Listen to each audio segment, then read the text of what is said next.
இது ரொம்ப இன்ட்ரெஸ்டிங்கான கதை. சோ கடைசி வரைக்கும் பாருங்கள். ஒரு தந்தை தன் மகளிடம் சொன்னார், நீ பாராட்டுகளோடு பட்டம் பெற்றாய். இதோ உனக்காக பல வருடங்களுக்கு முன்பு நான் வாங்கிய ஒரு கார் இருக்கிறது. இது பல ஆண்டுகள் பழமையானது.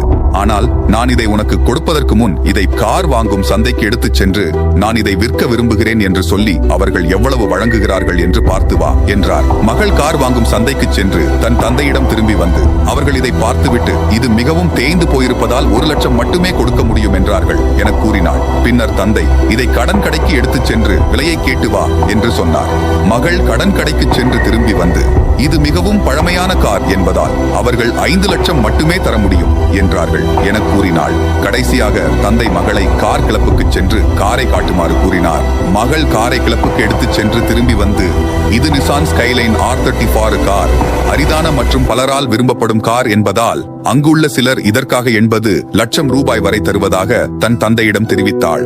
தந்தை மகளிடம் கூறினார், நான் சொல்ல வருவது என்னவென்றால் சரியான இடம் உங்களை சரியான வழியில் மதிக்கிறது என்பதை நீங்கள் தெரிந்து கொள்ள வேண்டும் என்று நான் விரும்புகிறேன். நீ மதிக்கப்படவில்லை என்றால் கோபப்பட வேண்டாம். அது நீ தவறான இடத்தில் இருக்கிறாய் என்பதற்கு தடயமாக இருக்கலாம் என்று நினைத்துக் கொள்ளுங்கள். உங்களை உண்மையாய் மதிக்கும் மக்கள்தான் உங்களின் மதிப்பை உணர்வார்கள். எனவே யாரும் உங்கள் மதிப்பை மதிக்காத இடத்தில் இருக்க வேண்டாம்.